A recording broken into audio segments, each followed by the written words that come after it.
Hola amigos y bienvenidos a Apologética con Marta. Hoy continuamos con el estudio en Cristología y este es el segmento número 19. El enfoque de hoy es las teorías de la expiación de Cristo. Todos los programas de esta serie y de hecho todos los programas que he producido están disponibles para descarga visitando mi página en línea apologeticaconmarta.org y yendo al enlace de programas radiales en archivo. También puede encontrar los programas radiales en Facebook bajo Apologética con Marta. Nuevamente el sitio en línea es apologeticaconmarta.org. Hoy el tema es las diferentes teorías de la expiación de Cristo y la reconciliación. Pero, ¿qué es la expiación? En el Antiguo Testamento, expiación significa cubrir, o sea, poner el pecado fuera de vista. La palabra no aparece en el Nuevo Testamento, excepto en algunas traducciones de la Biblia, en Romanos 5, verso 11. La mayoría de las traducciones de hoy usan la palabra reconciliación. Romanos 5:11 dice, y no solo esto, sino que también nos regocijamos en Dios por nuestro Señor Jesucristo, pues gracias a Él ya hemos recibido la reconciliación. En la teología de hoy, la palabra expiación se usa para incluir todo lo que Cristo hizo mediante su muerte. La palabra expiación se puede definir como el acto de llevar una multa o castigo por el pecado. A través de los tiempos se han desarrollado diferentes teorías sobre cuál es el significado de la expiación de Cristo. Hoy vamos a conocer sobre algunas de ellas. La expiación sustitucional también se describe como penal o vicaria. Aquí la expiación o reconciliación es dirigida hacia Dios y a la satisfacción de su carácter santo, y también hacia las demandas sobre el pecador. En este sentido, Cristo es el sustituto quien carga con el castigo que se merecen los pecadores. Aquí la culpa le es imputada a Cristo, de manera que Él es representativamente el que carga con el castigo de los pecadores. Este es un cuadro en el Nuevo Testamento de los sacrificios que se hacían en el Antiguo Testamento, y Cristo es ese Cordero del sacrificio. Entre los versos que aplican aquí están Juan 1, verso 29, que dice que Jesús es el Cordero de Dios que quita el pecado del mundo. En 2 de Corintios 5, verso 21, el apóstol Pablo escribió que al que no cometió pecado alguno, por nosotros Dios lo trató como pecador para que en él recibiéramos la justicia de Dios.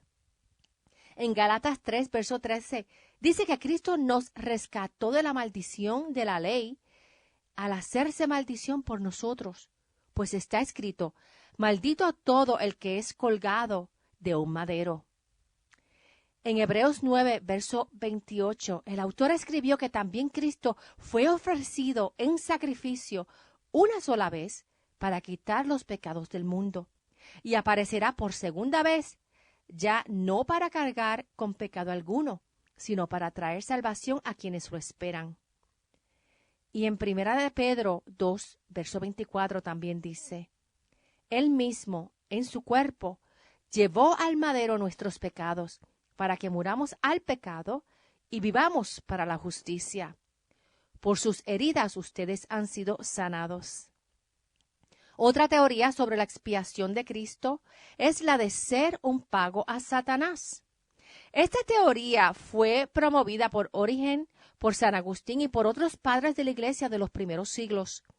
Ellos enseñaron que la muerte de Cristo fue un pago de rescate a Satanás para que Satanás librara al hombre de cualquier reclamo que Satanás tuviera sobre el hombre. A través de los tiempos, esta teoría ha estado desapareciendo de las enseñanzas de la Iglesia, ya que en realidad Dios no le debe nada a nadie y nunca le ha debido nada a nadie. Dios es soberano sobre todas las cosas. Y esta teoría erróneamente implica que Dios de alguna manera está sujeto a Satanás y obligado a rendirle pleitesía y tributo a Satanás. En el siglo XI, Anselmo ofreció otra teoría sobre la expiación. En su teoría de satisfacción, Anselmo indica que la necesidad de la expiación surge por el hecho de que el honor de Dios ha sido lastimado por el pecado. Dios puede satisfacer su honor castigando al pecador o aceptando un sustituto adecuado. Ya que Dios es un Dios de amor y merced, Él mismo proveyó a través de su Hijo Jesús la satisfacción que era requerida. Cuando Cristo estuvo en la tierra, Él observó la ley a perfección, pero solamente mantener la ley a perfección no era suficiente para darle honor a Dios en favor de los pecadores. Cristo fue más allá de meramente observar la ley a perfección. Él murió en la cruz por pecados que Él no cometió ni tenía que cometer. El beneficio de Jesús morir en la cruz fue aplicado a los pecadores que se les ha hecho imposible por ellos mismos obtener la justicia de Dios. Por lo tanto, el honor de Dios fue vindicado a la vez que el pecador fue salvo de recibir el castigo que se merece. Existen algunas objeciones en contra de esta teoría. La principal es la del honor de Dios, ya que en realidad mucho más que el honor de Dios ha sido violado por el pecado del ser humano. Dios es infinitamente santo y perfecto en su benevolencia y perfecto en su justicia. El pecado del hombre va en contra de la santidad, de la benevolencia y de la justicia de Dios. Otra teoría de la expiación se relaciona con la influencia moral. Esta teoría es popular en la teología liberal de hoy. Bajo esta teoría, Dios no necesariamente requiere la muerte de Cristo como expiación para los pecados, sino que Dios ha elegido ese medio para manifestar su amor y para mostrar una empatía de parte de Cristo con el sufrimiento del ser humano. La muerte de Cristo entonces viene a ser principalmente una demostración del amor de Dios, y de esa manera Dios atrae a los pecadores hacia sí mismo. En esta teoría, la muerte de Cristo no constituye una satisfacción de la ley divina, sino que muestra el corazón de Dios lleno de amor que perdona a los pecadores. Dentro de esta teoría liberal, se minimiza la muerte de Cristo como una revelación de repugnancia de Dios hacia el pecado. Sin embargo, la ortodoxia cristiana se opone a este punto de vista, ya que es esencial que la muerte de Cristo sea una propiciación de un Dios justo y que la muerte de Cristo es absolutamente necesaria para hacer posible que Dios justifique al pecador. La propiciación es la satisfacción de todas las demandas de justicia de parte de Dios. Un Dios justo demanda juicio en contra del pecador, y el acto de redención por la muerte de Cristo satisface esa justicia de Dios. Dios es un Dios infinitamente justo, y solo un Hijo, Jesús, quien es infinitamente justo, puede tomar nuestro lugar en la cruz y satisfacer el juicio y el castigo que en realidad nos merecemos. Otra teoría es la teoría de Tomás Aquinas. Aquinas indicó que Dios no tenía ninguna necesidad de ofrecer expiación. O sea, Dios no cambia. Y las acciones de los seres humanos no pueden hacer que Dios cambie de manera alguna. Por lo tanto, como Dios no cambia, no existía necesidad de ofrecer la expiación. Dios pudo haber permitido que el ser humano se quedara sin ser redimido. Un ser redimido es perdonado de sus pecados y puesto en libertad de ser condenado y de ser un esclavo del pecado. Dios pudo habernos dejado permanecer en esclavitud al pecado.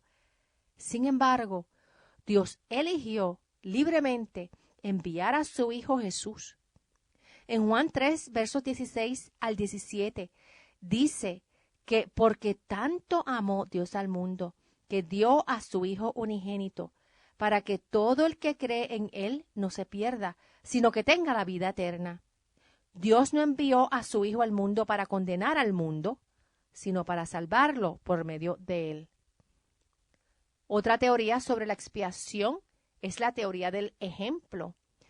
Y esta teoría mantiene que Cristo, en su muerte, fue solamente un ejemplo para la humanidad.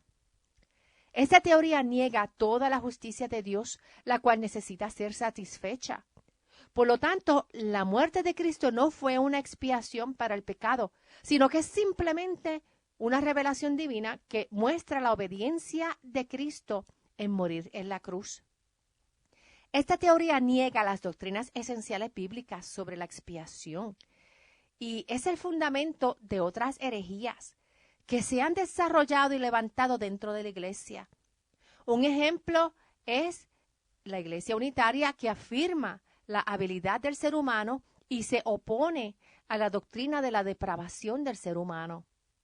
Otra herejía de la teoría del ejemplo es que niega la deidad de Cristo. Ahora, Cristo sí fue nuestro ejemplo de muchas maneras, pero ningún ser humano por sí mismo puede lograr salvarse a sí mismo o puede ser limpio de pecado y progresar en el proceso de santificación, a menos que haya reconocido sus propios pecados, se haya arrepentido y haya recibido a Jesús como su Dios y Salvador, no solo como un ejemplo a seguir. Otra teoría es la de la experiencia mística. Esta teoría enseña que la muerte de Cristo ejerce una influencia mística sobre el pecador. Creyentes en esta teoría mantienen que Cristo, mediante el poder del Espíritu Santo, ganó la victoria sobre el pecado y que con su propia experiencia de santificación, que culminó con su muerte, Él vino a ser un poder místico que nos transforma. Esta teoría está también llena de errores. Entre ellos está que niega la realidad de que el ser humano está terriblemente perdido en un estado de pecado y que necesita la obra supernatural de Dios para poder ser librado de pecado. Esta teoría niega la gracia divina, tiene una perspectiva errónea sobre la persona de Cristo, quien es 100% humano y 100% deidad. Niega la imposibilidad de Cristo pecar, según lo estudiamos en el segmento 17 de esta misma serie, y niega la perfección y la santidad de Cristo. La última teoría de expiación que estudiaremos hoy es la teoría de la confesión vicaria. Esta teoría enseña que Dios perdonaría al ser humano si él perfectamente se arrepiente de sus pecados y los confiesa a Dios. Pero el ser humano es completamente incapaz de ofrecer un arrepentimiento adecuado ante un Dios infinito. Por lo tanto, Cristo, en representación del ser humano, mediante su muerte, demostró cuán horrible y cuán terrible es el pecado. Sin embargo, esta teoría se queda corta, ya que la misma confesión no es algo vicario. Cristo no salvó porque confesó los pecados de la gente ni se arrepintió por ellos. Cristo en su muerte completamente cumplió con los requisitos de un Dios justo y de su juicio en contra de los pecadores. El sacrificio de Jesús tiene un valor infinito porque Él es un Dios eterno e infinito. Jesús proveyó por el perdón de los pecadores, proveyó la justificación de los pecadores, en la cual solo mediante Jesús ellos son declarados justos, y Él proveyó por la santificación de los pecadores. Solo mediante Cristo somos redimidos. Cristo es nuestra oveja del sacrificio, nuestra expiación y nuestro redentor. Él es nuestra propiciación o santificación ante la justicia de Dios. La doctrina de la propiciación establece el concepto que la muerte de Cristo completamente satisface las demandas de un Dios justo con relación al juicio en contra de los pecadores. Hay varios versos en el Nuevo Testamento que se refieren a la propiciación. En Romanos 3, verso 25 dice: Dios lo ofreció como un sacrificio de expiación que se recibe por la fe en su sangre, para así demostrar su justicia. En Primera de Juan, capítulo 2, verso 2 dice: Él es el sacrificio por el perdón de nuestros pecados, y no solo por los nuestros, sino por los de todo el mundo. En Hebreos 2, verso 17 también dice: Por eso era preciso que en todo se asemejara a sus hermanos, para ser un sumo sacerdote fiel y misericordioso al servicio de Dios, a fin de expiar los pecados del pueblo. Algunos teólogos contemporáneos niegan la doctrina de la propiciación porque indican que un Dios de amor necesita la muerte de Cristo para satisfacer su justicia. A veces indican que el amor de Dios no requiere satisfacción. En la Biblia, el Antiguo Testamento establece una sombra de la propiciación, anuncia la verdadera obra de la propiciación y la expiación, y en el Nuevo Testamento documenta el cumplimiento de la expiación y la propiciación. El llamado de Abraham a sacrificar a Isaac es una sombra de Dios en el Nuevo Testamento de realmente sacrificar a su Hijo Jesús. Los sacrificios que llevó a cabo el pueblo judío en el Antiguo Testamento son una sombra del verdadero sacrificio único y final de Jesús en el Nuevo Testamento. El Antiguo Testamento nos da los antecedentes y el Nuevo Testamento nos da el cumplimiento para nosotros poder captar el significado de la muerte de Jesús y aplicarlo a nuestra vida. Existe una diferencia entre conocer y aceptar que Jesús murió en la cruz y conocer y aceptar las razones por las que Jesús murió en la cruz. En el Antiguo Testamento y en el Nuevo Testamento conocemos sobre la ira de Dios en contra del mal y el pecado. Desde los tiempos de la antigüedad y aún hoy en día, personas creen en una o aún en varias deidades e intentan aplacar la ira de Dios. La propiciación bíblica es para satisfacer la justicia de un Dios justo, perfecto y santo. Ese mismo único Dios existente, que por un lado demanda la satisfacción de su justicia infinita, es el mismo Dios que por su amor a la humanidad que se había perdido, envió a su Hijo a hacer esa propiciación, a hacer ese sacrificio perfecto. Podemos señalar 3 resultados del sacrificio de Cristo en la cruz. Primero, que Dios es justificado en perdonar pecados. Basado en la muerte de Cristo, Dios está completamente justificado en perdonar pecados, ya que Cristo pagó el precio completo para el perdón de pecados. Segundo, que Dios está justificado en considerarnos justos. Además del perdón de los pecados, el sacrificio permite que Dios le impute la justicia de Cristo al pecador. Dios puede entonces justificar al pecador y aceptarlo bajo los méritos de Cristo. Y tercero, que Dios está justificado en otorgar toda su gracia sobre los pecadores. Una vez satisfecha su justicia, Dios derrama su gracia y sus bendiciones llenas de su amor sobre todo pecador que ha sido perdonado y justificado. Estas bendiciones se manifiestan mediante la presencia del Espíritu Santo, que viene a tomar residencia en el corazón del nuevo creyente, y esta persona será capacitada para servir a Dios y servir al prójimo en diferentes maneras, y será capacitado por Dios en el proceso de santificación. Una vez la persona se arrepiente y acepta que Cristo murió por sus pecados, esa persona se reconcilia con Dios. En 2 de Corintios 5, del 18 al 20, encontramos una referencia amplia de nuestra reconciliación mediante Cristo y dice: todo esto proviene de Dios, quien por medio de Cristo nos reconcilió consigo mismo y nos dio el ministerio de la reconciliación.